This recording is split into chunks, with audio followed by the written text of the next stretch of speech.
London is home to some of the biggest and most famous museums in the world, but you'll also find smaller museums housing niche subjects from packaging to puppets, stationery to Sherlock Holmes. We've taken a handful of those little-known places and explored them further.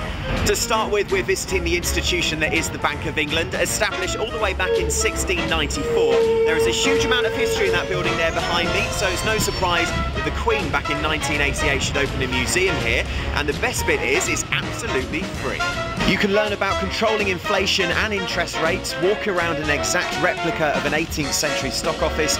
There are stacks of ancient coins and banknotes, a printing machine and even a gold bar that you can try and pick up, and it's worth a whopping £250,000. If you've ever had to prove that your triple word score is valid in a game of Scrabble, then you probably owe your points to the guy who lived in this house. It was of course Dr. Johnson, and he was responsible for compiling the first dictionary. The house was lived in by Johnson in the mid-18th century and was saved from demolition in the early 1900s.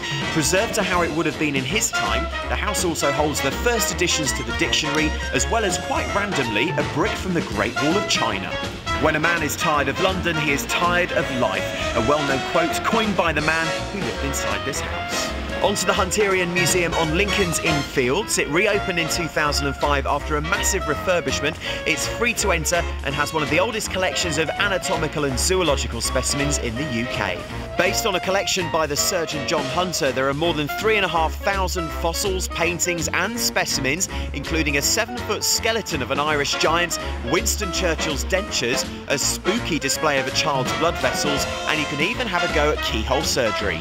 Wellington Arch sits right opposite Apsley House, also known as Number 1 London. That was the Duke of Wellington's official London residence until his death in 1852. Set within the heart of Royal London, right here at Hyde Park Corner, Wellington Arch was originally commissioned as a grand outer entrance to Buckingham Palace, but then relocated here in 1882. Inside the arch there are 3 floors of exhibits illustrating its story, and at the top is a bronze sculpture that depicts the Angel of Peace descending on the Chariot of War, as well as fantastic views of London. The Jewel Tower sits right opposite the Houses of Parliament and was once actually part of the medieval Palace of Westminster, so it's closely connected with the British government. Built in 1365 as a personal treasure house for Edward III, it's since housed the records of Parliament and also the Weights and Measures Office.